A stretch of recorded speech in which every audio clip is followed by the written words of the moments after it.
Growing up, I tried a lot of things. I went to a few therapists. I always wanted to figure out what happiness is. And I always had this fascination with happiness and health and well-being.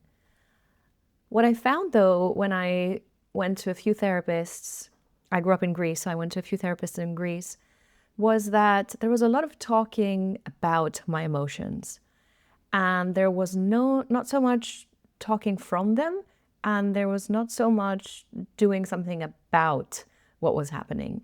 So on the one hand, I felt like I wanted more tools, and on the other hand, I felt like I wanted to understand them more, because I felt like if they're there, there must be a reason.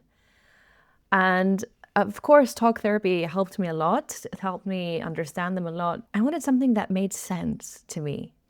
And when I came across ACT therapy and IFS, that made sense. It made sense to accept difficult emotions instead of suppressing them or running away from them or trying to persuade yourself through changing your beliefs or behaviors or telling yourself in the mirror that you can do this. It made more sense to acknowledge the difficult emotion and to welcome it and to learn from it and to converse with it. So I'd say that's at the core of my approach, is helping people stop fighting their emotions and start acknowledging them, befriending them with compassion and with curiosity. And then there's a beautiful switch, there's a beautiful moment, and I can see it every time and I can feel it. It's truly beautiful, and I'm very grateful when people start to cultivate this compassion for themselves, this compassion for the parts they've tried to hide or run away from or feel a lot of shame around. It's really beautiful to witness, and it's a testament to how we don't need to wait for someone else to see us and hold us and give us that nurture. Well, it is amazing and it does wonders, and that's why relationships are so important, and the therapeutic relationship as well. But it goes to show that we have that capacity to hold ourselves and to see ourselves and to nurture ourselves. In fact, the more we do that work, the more we get to be seen and held from others. I was a person who definitely grew up with categorizing emotions into positive and negative emotions. And I thought the goal was to be happy and joyful for as long as you can. And I almost saw my slumps and my lows as a failure, as, oh, I'm in that dark space again, and why am I here, beating myself up about it? I thought that the goal is to almost meditate until you have a blank mind and you can have inner peace and calmness and joy, which is our true nature, which I do believe it's our true nature. And yoga really taught me this, but I feel like I swung too far, and then I began being fearful of negative emotions. So whenever I had guilt or shame or anger or sadness, it was almost like, oh no, this is bad, this is wrong, this is me failing. And how am I going to do this work if I have these negative emotions? A few years ago, I came across ACT therapy, acceptance and commitment therapy, and that opened the first door into the acceptance part. I loved that because it offered practical tools to accept these difficult emotions. In ACT, we call this unhooking. When we have a difficult thought or a difficult emotion, sometimes we feel like we get hooked by it, and then it pulls us around and it blurs our vision and controls us. So there are a lot of unhooking tools that ACT therapy teaches us to recognize, to diffuse from the difficult thought or emotion. And then the commitment part is to realign our behavior to the values that we recognize as important to us. Another part of ACT therapy that I really liked was working with values. The difference between a goal and a value is that a goal, you either achieve it or not. So for example, maybe my goal is for the month of September to read one book a week. Okay, that's a goal. I either achieve it or I don't. But what's my value behind that? why am I setting this goal in the first place? Maybe my value is love of learning. Maybe I want to expand my knowledge. Maybe I want to learn something new. Maybe I want to train my brain. So my value, I can start to embed in my life from the get-go. It doesn't have to be doing it or not doing it. For example, I might have a really busy month or a busy week, and perhaps I didn't reach my goal of reading one book in that week.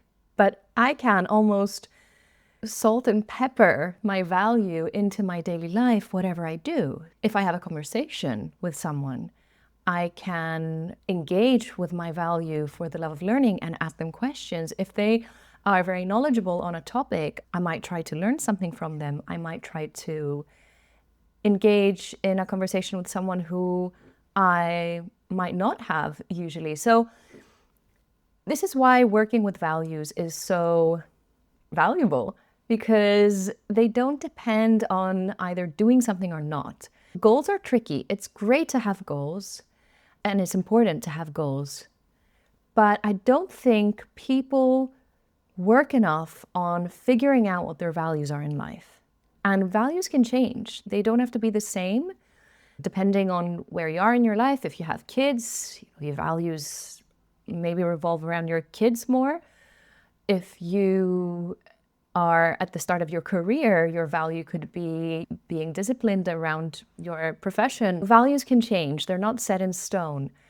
It is a great exercise once a month or once every trimester to sit down with yourself or with someone that can help you guide you through this and really think about what your values are.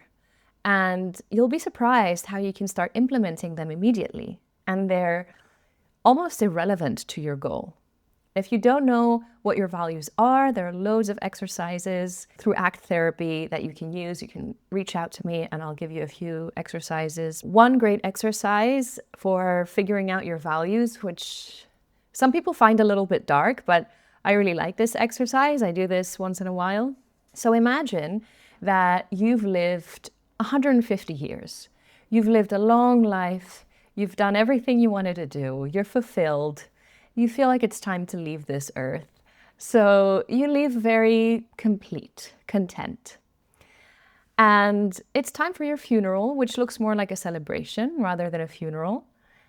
And your spirit is at this celebration of your life. And your spirit is floating around these little groups of people that are talking about you, discussing what type of person you were, how you felt about yourself, how you made them feel about themselves, how you approached life, how you showed up in life, what qualities you had, what was important for you. And so the exercise is you write down what you would like to hear.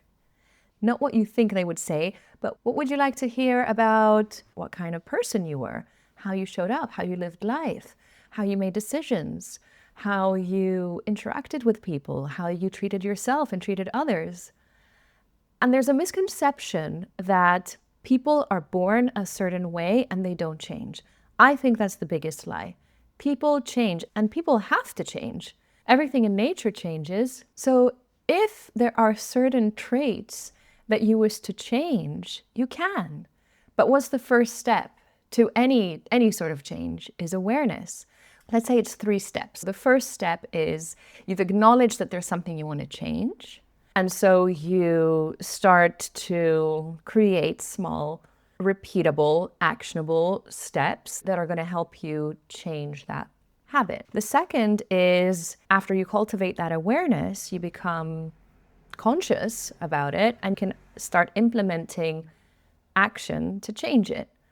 And that's the hardest part because you have to be very conscious and it takes effort and it takes repetition. But then it becomes automatic and then it becomes part of who you are. That's just who you are. So for example, someone who's not used to eating healthy and they eat junk food all the time, if they're not aware that they're doing this, if they think this is just the normal way, they can't change it.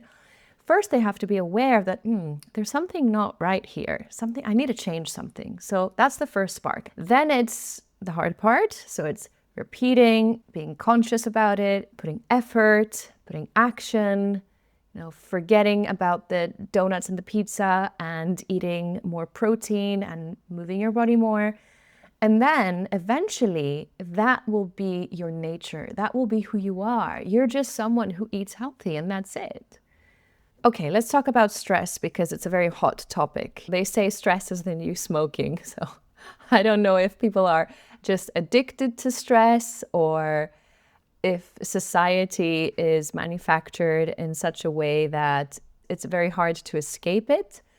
But let's talk about it. I always like to look at nature for inspiration and for life lessons. So if we look at nature and we see an antelope, for example, if an antelope is being chased by a predator, she's going to run for her life. She goes into fight or flight in a split second. Her sympathetic nervous system is activated. She's running away from the predator. And then once she's safe again, what is she going to do? She's going to shake. What animals do to release the stress is shake. They literally shake it out of their body. And then they can enter back into the parasympathetic nervous system. This shaking is an integral part of the processing of the stress that comes up in the body. Now, what do we humans do when we feel stress? And it's not that necessarily our life is on the line, but we might have a deadline at work, we might be going through a breakup, we might be dealing with some sort of abuse. There are a million things that are stressors in our day-to-day. But what happens when we have this chronic stress?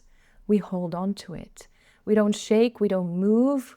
If we have a type of life where we're sitting at the office or we have to hustle because we have to survive, we're sitting at a desk, we're driving in a car, we don't have the space to process in a bottom-up way, so from the body up, our emotion. That's why it's important to bring the body into the conversation. And our bodies are so intelligent.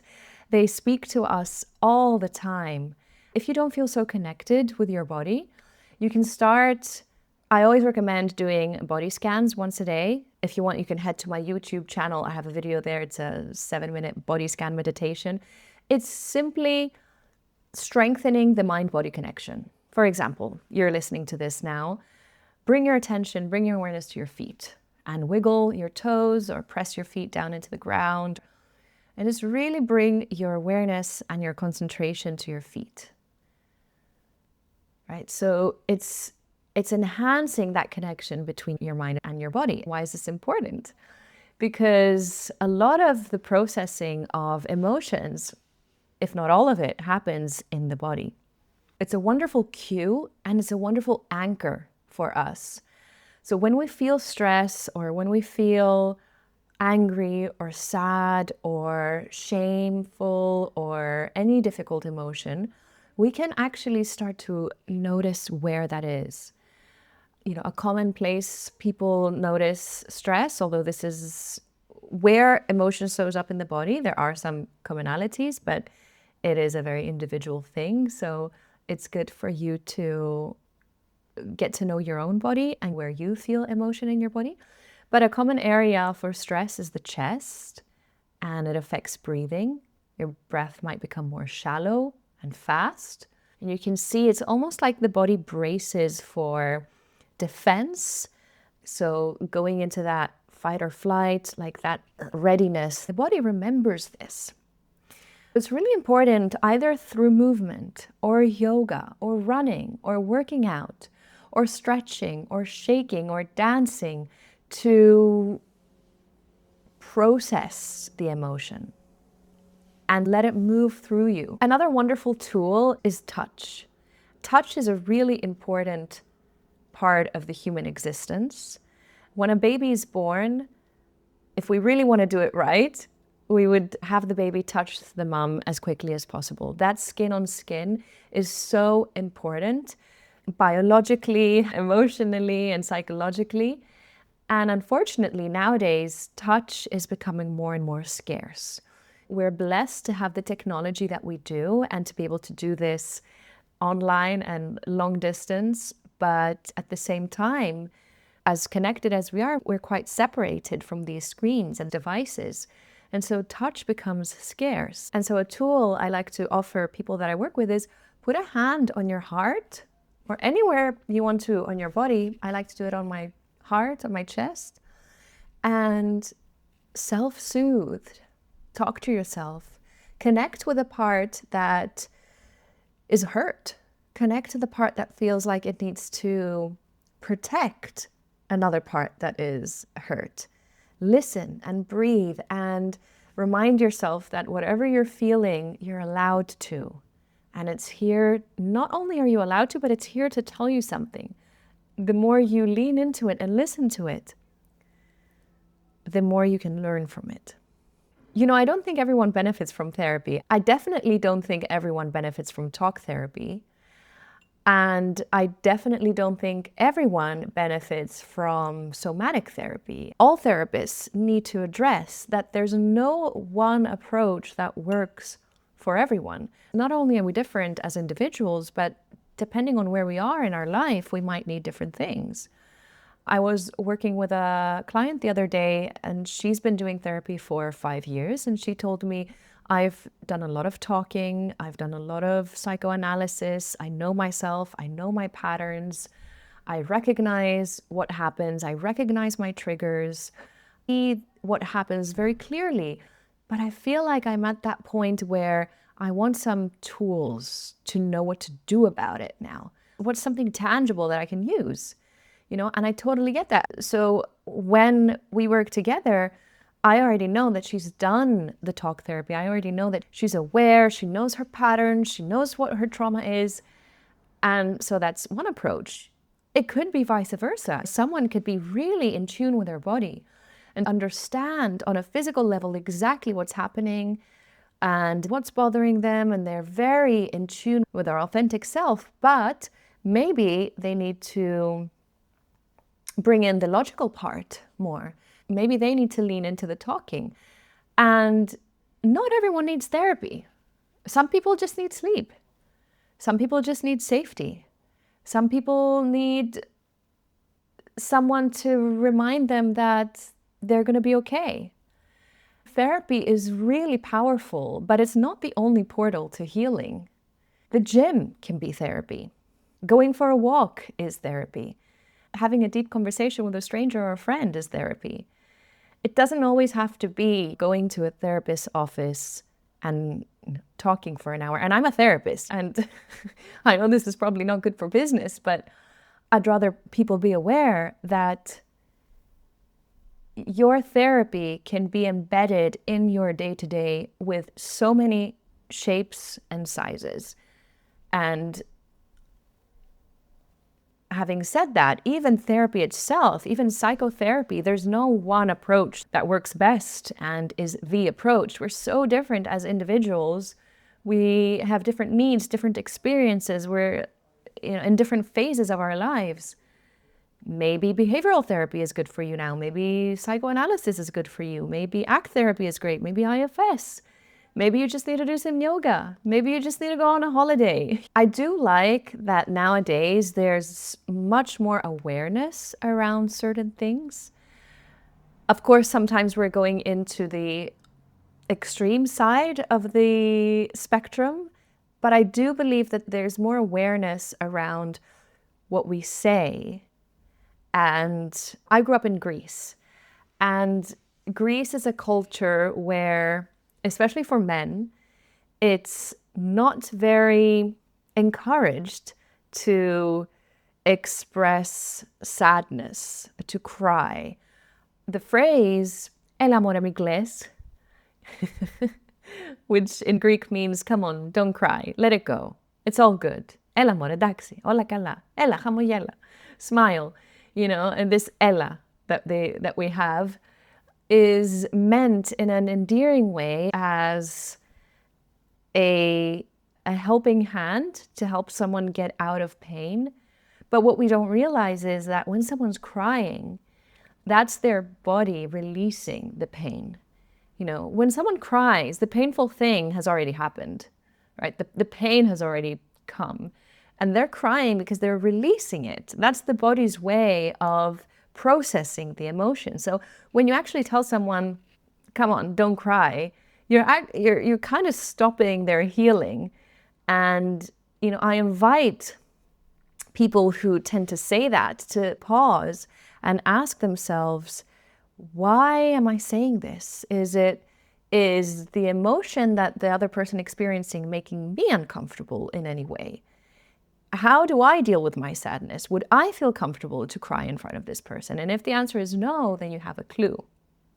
So in my work with couples, one thing that has definitely been a game changer is when couples shift from interpretation to observation of actions. That's one step. And the second step is moving from blame and from you into I statements and what their inner experience is. In order for this to happen, both couples need to cultivate emotional intelligence. And that means to have the emotional vocabulary to understand what is happening within them and to express that. For example, maybe one partner is getting ready and they have some dinner plans, and one partner is late in getting ready. The other partner says, "Oh, you're so disrespectful. You're always late. This is so embarrassing. We're going to get there and we're going to be the last ones there again."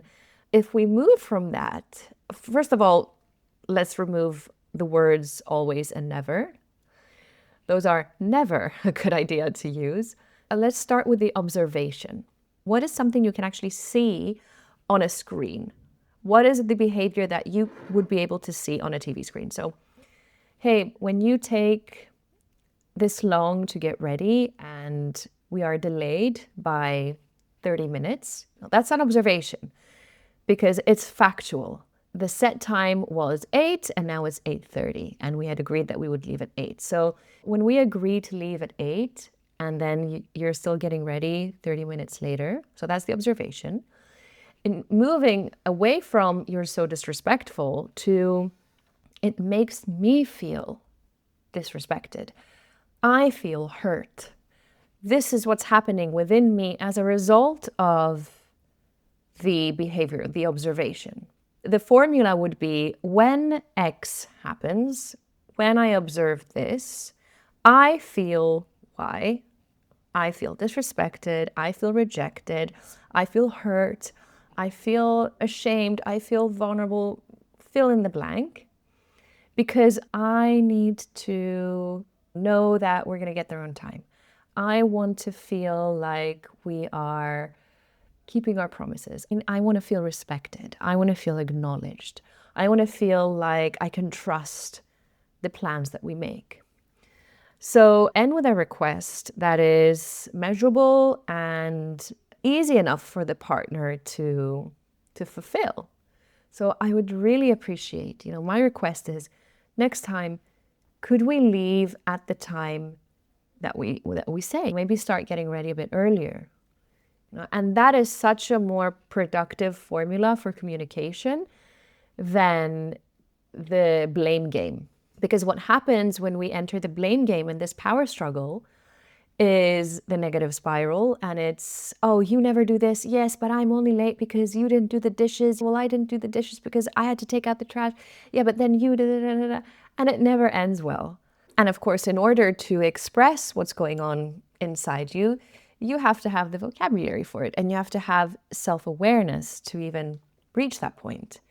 That's why it's great to do these little self-check-ins, and the body can be a great way to get there. So as the partner is getting ready and maybe the partner is feeling agitated and flustered, and they can take a moment and be like, okay, what am I feeling? I'm feeling agitated. I'm feeling some anger. I can feel it in my hands, my fists, my head, my shoulders, and I'm feeling tense.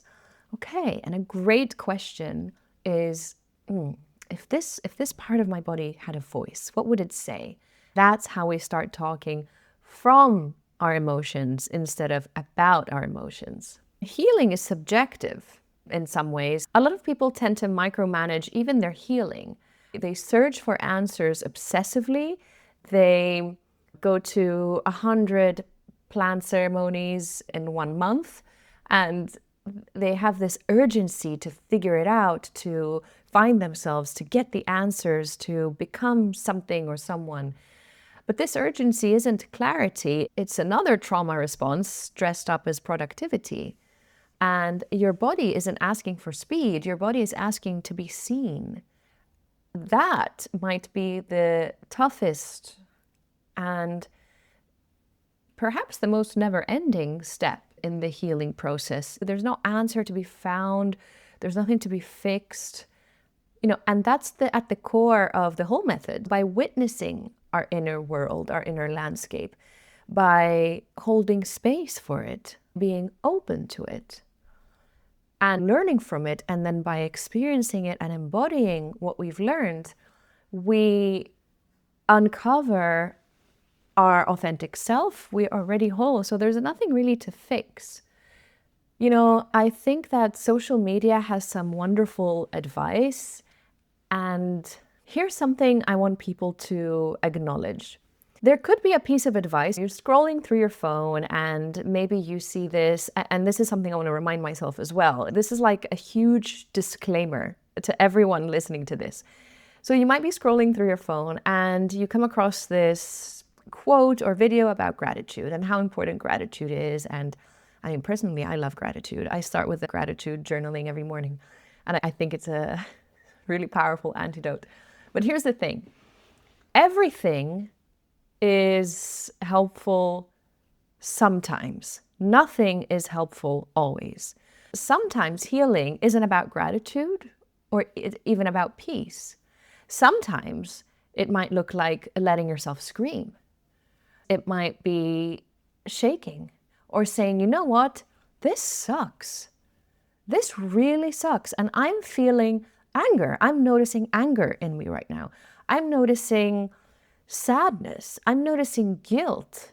And trying to push ourselves into gratitude might not be the right thing in that moment, because that's just invalidating the emotion that wants to come up.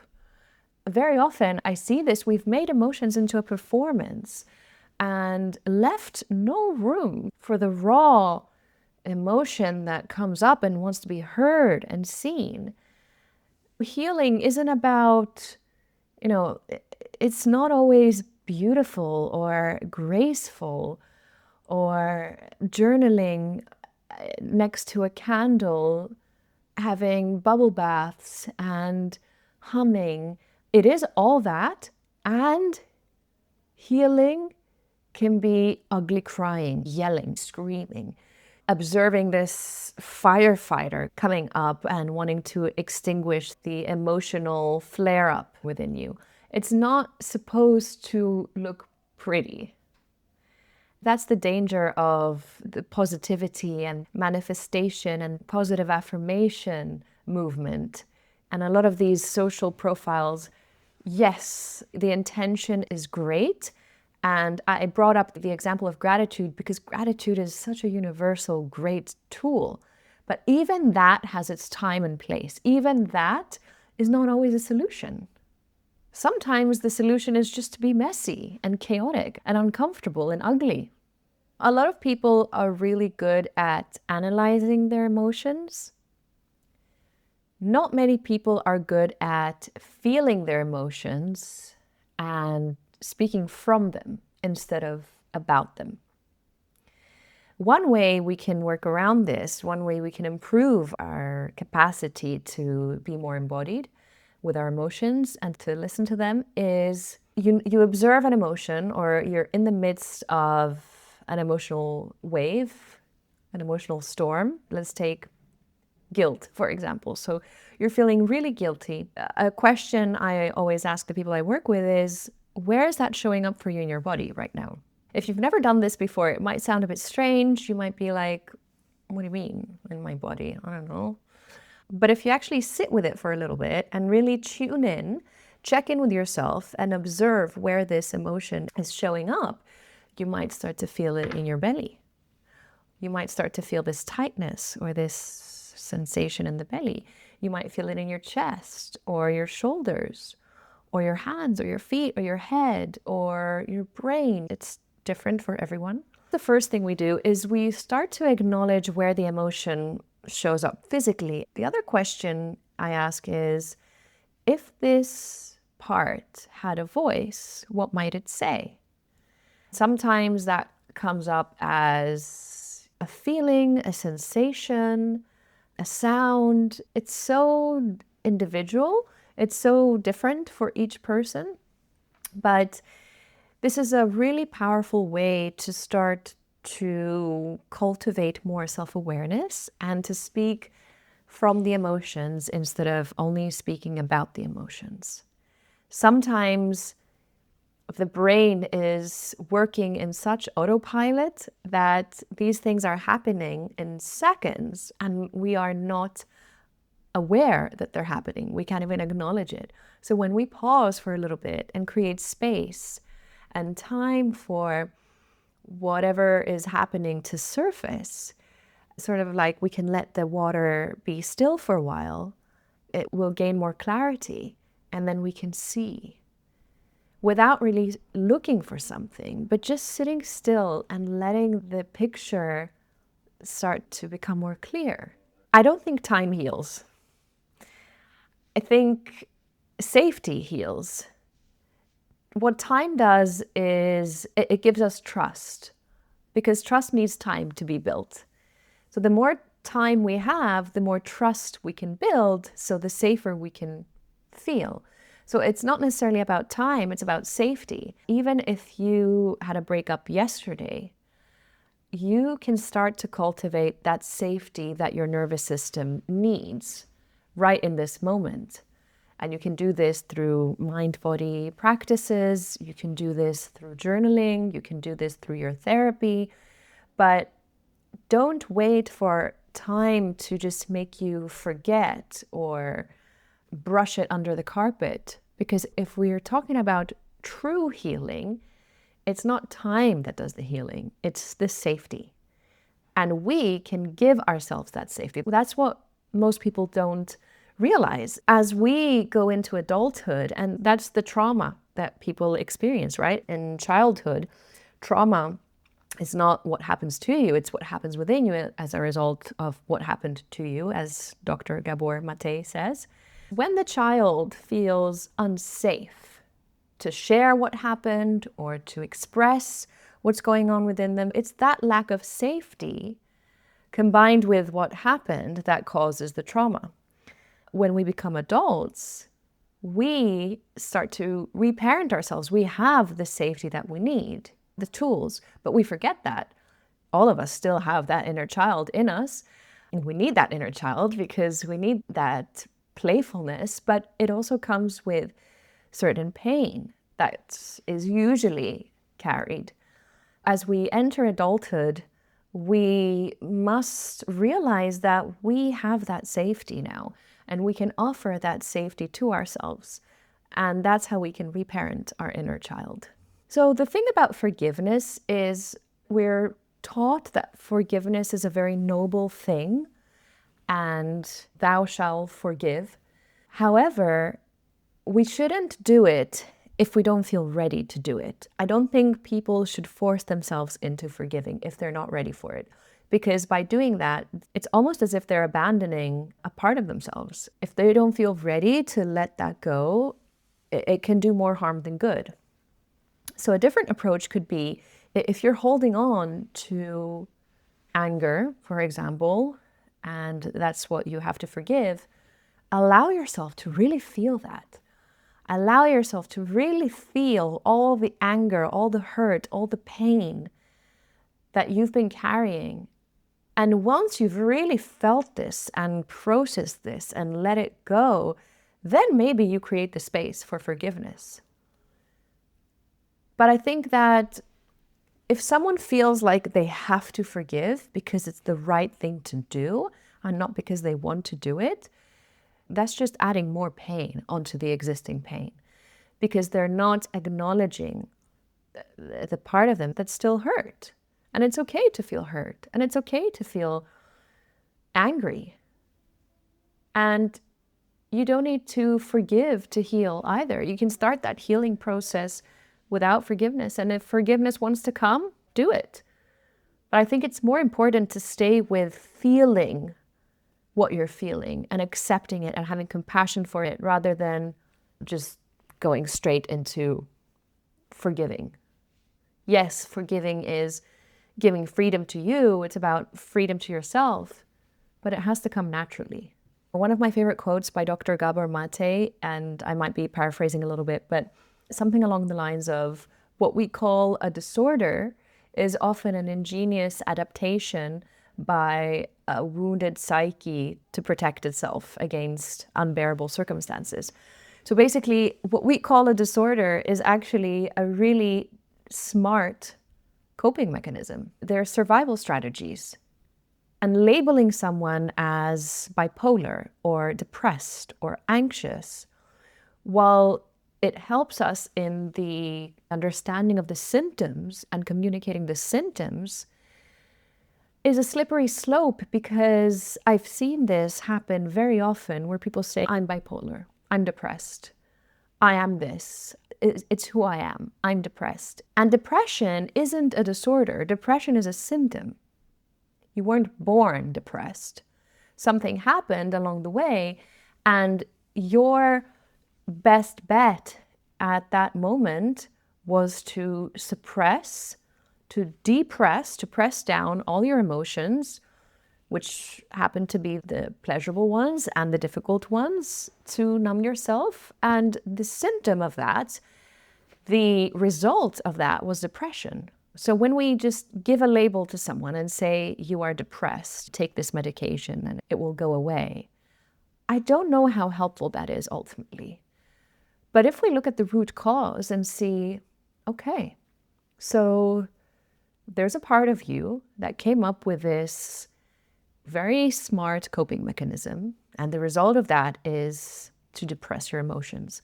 What might have caused this? How is this protecting you? Is it what's the most beneficial thing for you right now? No. And Gabor Mate calls this the stupid friends, because they think they're protecting you, but they don't know that you're capable now and don't need their protection. But they're so embedded in their role that they need to be heard and seen and held and cooed into changing into a role that's better suited. I think this is really important for people struggling with mental health issues to remember. Your disorder that they've labeled you with is not a malfunction. It's not a genetic disorder. If we're talking about anxiety or depression, there's no gene for these disorders. They are survival strategies that made sense when you were in abnormal circumstances. And that means that by offering yourself the safety right now, the compassion and the curiosity to explore these parts of you and to explore why they took on these roles, why they came up with survival strategies in the first place, that is your path to healing.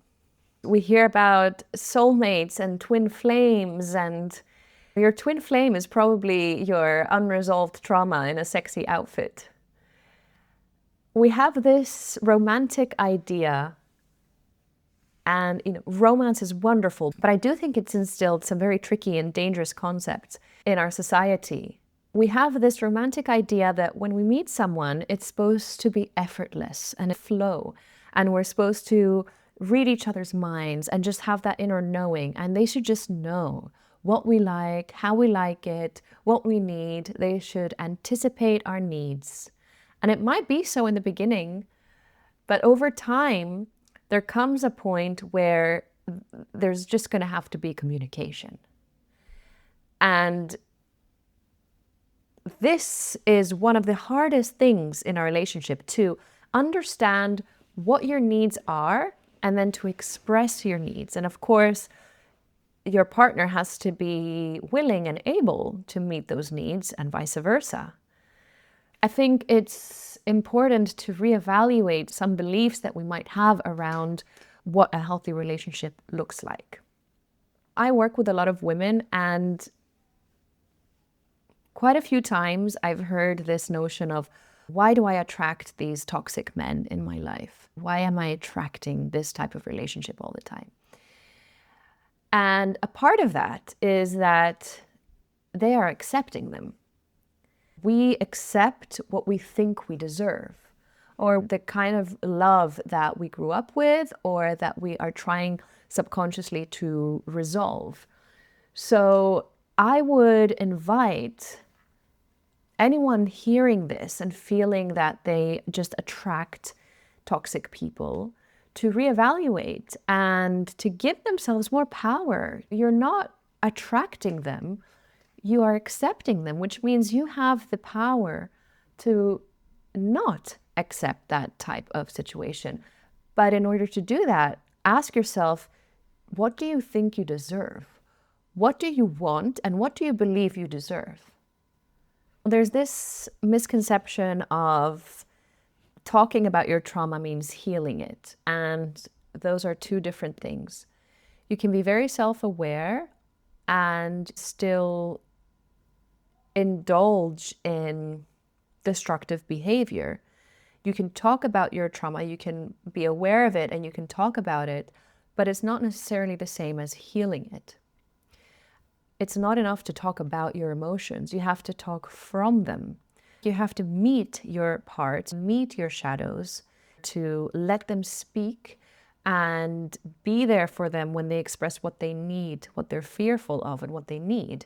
And that is the integral part of healing. It's not just acknowledging it and talking about it. It's giving it space and listening to it with curiosity and with compassion.